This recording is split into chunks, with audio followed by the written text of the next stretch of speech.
সদৌ অসম ট্ৰাইবেল সংঘৰ সম্পাদক প্ৰধান আৰু coordination committee of the tribal organisations of Assam চমুকে CC2R ফালৰ পৰা আমাৰ ৰূপহী আৰু জুৰিয়াৰ সন্মানীয় সাংবাদিক বন্ধুসকলক মই আজিৰ এই সংবাদমেললৈ আদৰণি জনাইছোঁ। এটা খুবেই স্পৰ্শকাতৰ বিষয়ত আমি CC2R প্ৰতিক্ৰিয়া ব্যক্ত কৰিব বিচাৰিছোঁ।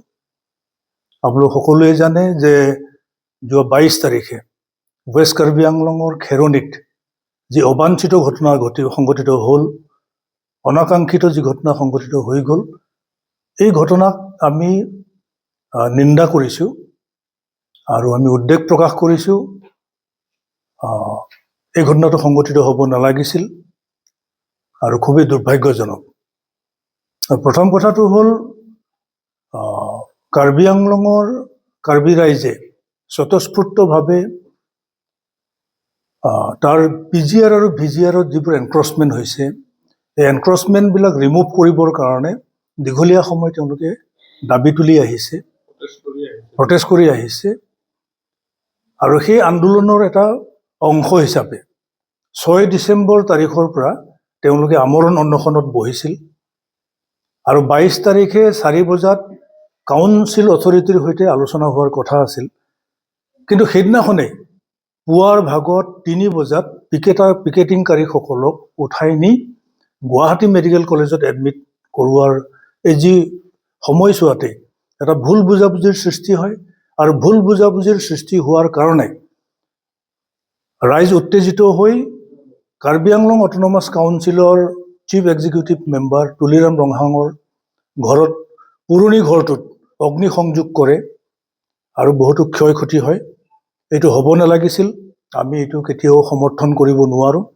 আৰু ঠিক তেনেদৰে অগ্নিসংযোগ কৰা কাণ্ডক যেনেকৈ আমি সমৰ্থন নকৰোঁ, ঠিক তেনেকৈ চৰকাৰে যিটো ইনিচিয়েটিভ ল'ব লাগিছিল, কাউন্সিল অথৰিটি বা ডিষ্ট্ৰিক্ট এডমিনিষ্ট্ৰেশ্যনে বা অসম চৰকাৰে উপযুক্ত সময়ত যেনেকুৱাকৈ তেওঁলোকে উদ্যোগ গ্ৰহণ কৰিব লাগিছিল, পিকেটিংকাৰীসকলক আস্থাত লৈ বা আমৰণ অনশনকাৰীসকলৰ লগত তেওঁলোকে আলোচনাত মিলিত হ'ব লাগিছিল। ইয়াৰ পূৰ্বেই 22 তাৰিখে নহয়, 22 তাৰিখৰ পূৰ্বেই তেওঁলোকৰ সৈতে আলোচনাত মিলিত হ'ব লাগিছিলে আৰু এই আলোচনাত মিলিত নোহোৱা কাৰ্যও আমি সমৰ্থন নকৰোঁ।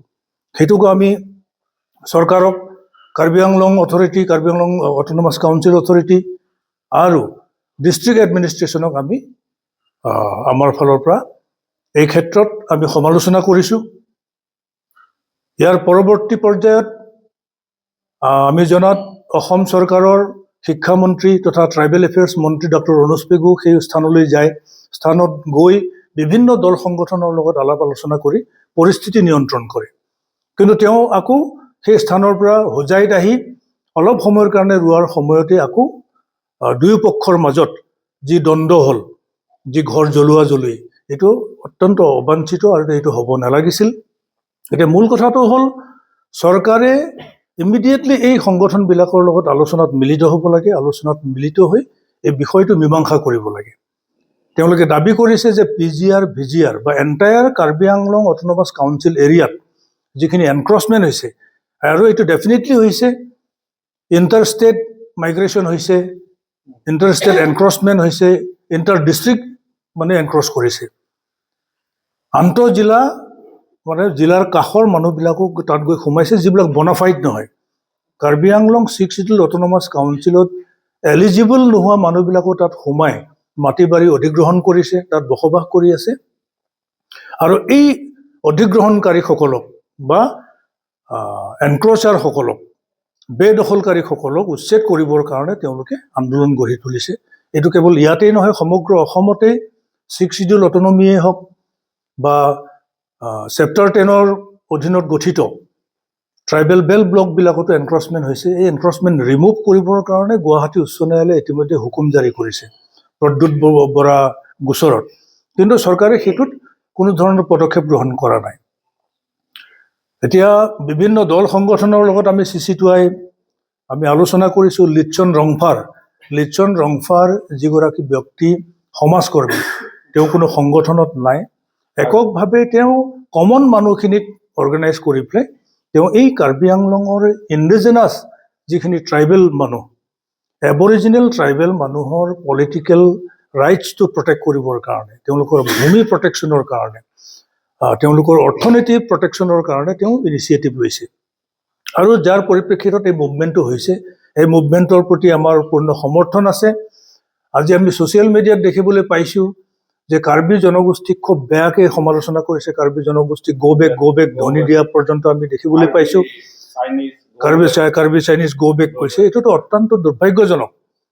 কাৰ্বি ভূমিত কোনোবা বহিৰাগত বনিয়া গৈ বণিক গোষ্ঠীৰ মানুহ তাত থাকি কাৰ্বিৰ এগেইনষ্টত তেনেকুৱা শ্লোগান ৰেইজ কৰিব, তেনেকৈ গো বেক ধ্বনি দিব, এইটো কেতিয়াও সমৰ্থনযোগ্য নহয়। আমি কাৰ্বি ৰাইজৰ লগত আছোঁ।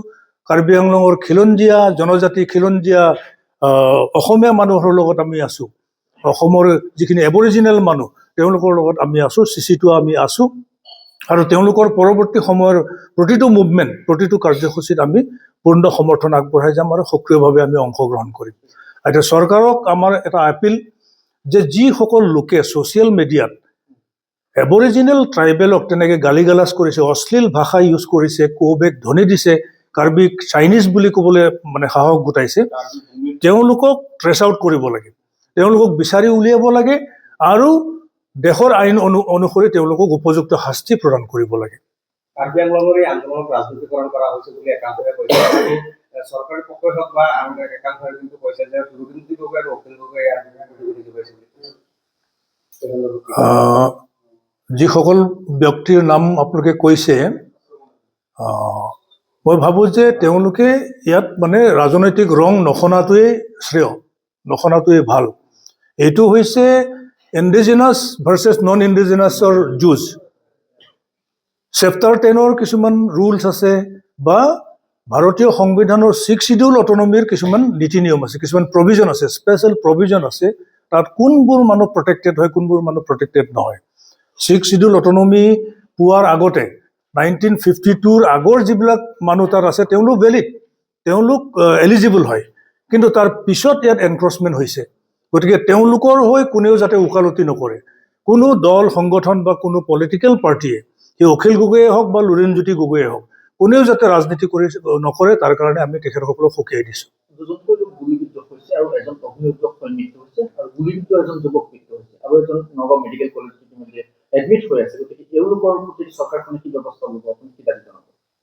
আমি চিচিটোৱাৰ ফালৰ পৰা এইটো অত্যন্ত আমি দুখ ব্যক্ত কৰিছোঁ যে এই যি ভিজিআৰ পিজিআৰৰ অবৈধ বেদখলকাৰীসকলক উচ্ছেদ কৰাৰ যি আন্দোলন, এই আন্দোলন ইতিমধ্যে লিনুছ ৰংফাৰ নামৰ এজন ল'ৰা গুলীবিদ্ধ হৈ মৃত্যুমুখত পৰিছে আৰু সুৰজ দে বুলি এজন ল'ৰা চিলিণ্ডাৰ বাৰ্ষ্ট হৈ তেওঁ অগ্নিদগ্ধ হৈ মৃত্যুবৰণ কৰিছে। গতিকে তেওঁলোকক ন্যায় প্ৰদান কৰিব লাগিব আৰু ইমিডিয়েটলি তেওঁলোকক 10 লাখকৈ টকা চৰকাৰে তেওঁলোকৰ নিকট আত্মীয়ক প্ৰদান কৰিবলৈ আমি চিচিটোৱাৰ ফালৰ পৰা আমি দাবী জনাইছোঁ। আৰু পৰৱৰ্তী সময়ত এনেকুৱা ধৰণৰ যাতে অপ্ৰৰোচিত গুলীচালনা নহয়, তাৰ প্ৰতি অসম চৰকাৰক আমি লক্ষ্য ৰাখিবলৈ আমি মুখ্যমন্ত্ৰী ডাঙৰীয়াক আহ্বান জনাইছোঁ।